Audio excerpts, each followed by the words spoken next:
है लिए हथियार दुश्मन ताक में बैठा उधर, और हम तैयार है सीना लिए अपना इधर।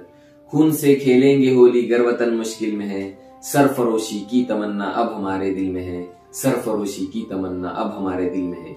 इस गीत को जिन्होंने अमर कर दिया, जिन्होंने 30 साल की आयु में ही अंग्रेजी हुकूमत की जड़ें हिला दी, जो एक बेहतरीन कवि, गजब के शायर, प्रखर राष्ट्रभक्त थे, जिन्होंने अपना संपूर्ण जीवन मातृभूमि के लिए समर्पित किया, इसके बावजूद हम जैसे बहुत कम भारतीय जिस क्रांतिकारी के बारे में जानते हैं, उस महान क्रांतिकारी का नाम है पंडित राम प्रसाद बिस्मिल।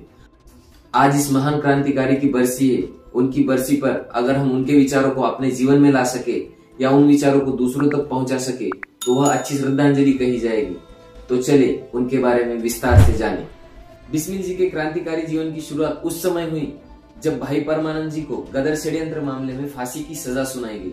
इस क्रूर सजा से उद्वेलित होकर उन्होंने मेरा जन्म यह कविता रची और ब्रिटिश साम्राज्य को जड़ से उखाड़ने की प्रतिज्ञा की। अपने प्रतिज्ञा को अंजाम देने की शुरुआत तुरंत करते हुए उन्होंने मातृदेवी नामक एक संगठन का गठन किया।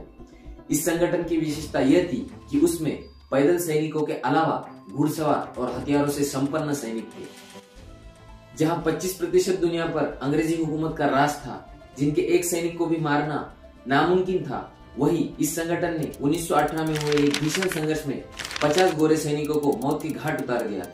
इसी षड्यंत्र को मैनपुरी षड्यंत्र के नाम से भी जाना जाता है।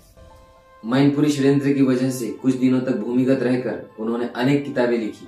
1920 में उन्होंने असहयोग आंदोलन में हिस्सा लिया, लेकिन चौरी चौरा कांड के बाद गांधी जी ने अचानक असहयोग आंदोलन वापस ले लिया, जिसकी वजह से कांग्रेस के आजादी के अहिंसक प्रयत्नों से क्रांतिकारियों का मोहभंग हो गया।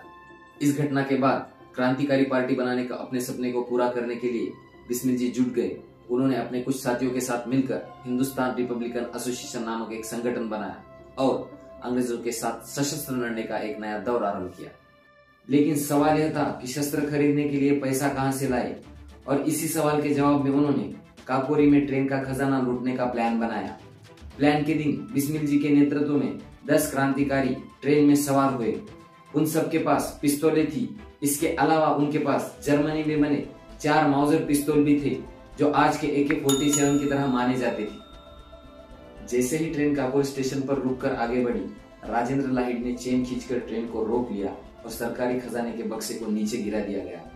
बक्से को खोलने की पुरजोर कोशिश के बावजूद बक्सा नहीं खुला, तो अशफाक उल्लाह खान ने हथौड़े की सहायता से बक्से को खोल दिया।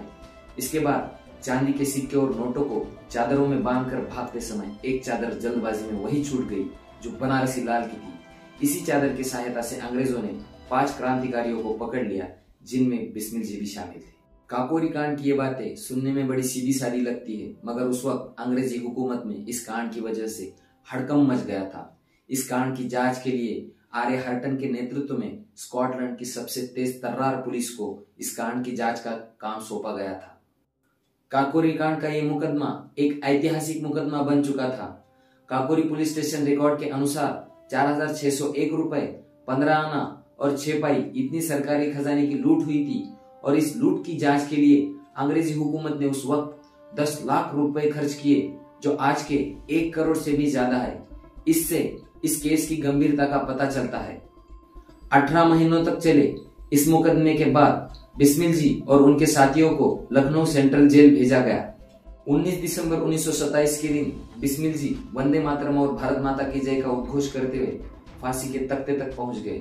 फांसी के तख्ते तक पहुंचने के बाद उन्होंने अपनी आखिरी इच्छा जताई, जिसमें उन्होंने I wish the downfall of British Empire, अर्थात मैं ब्रिटिश साम्राज्य का नाश चाहता हूँ, ये कहा और अपनी मातृभूमि के लिए वो हंसते हंसते फांसी चढ़ गए। इस महान भारत के वीर सुपुत्र के बारे में भगत सिंह लिखते हैं, राम प्रसाद बिस्मिल बड़े होनहार नौजवान थे। वे बड़े गजब के शायर थे। जानने वाले कहते हैं कि यदि किसी और जगह या किसी और देश या किसी और समय पैदा हुए होते तो उस देश के सेनाध्यक्ष बनते। बिस्मिल जी अपनी एक कविता में लिखते हैं, देश हित पैदा हुए हैं देश पर मर जाएंगे, देश हित पैदा हुए हैं देश पर मर जाएंगे, मरते मरते देश को जिंदा मगर कर जाएंगे, मरते मरते देश को जिंदा मगर कर जाएंगे। अपनी इस कविता को उन्होंने वास्तव में उतारा। उनकी शहादत के बाद देश में नौजवानों का सैलाब उमड़ा, जो अपने देश के लिए कुछ कर गुजरना चाहता था। अपनी मातृभूमि पर अपना संपूर्ण जीवन न्यौछावर करने वाले इस महान राष्ट्रपुत्र को आज उनकी बरसी पर मेरा शत शत नमन। जय हिंद।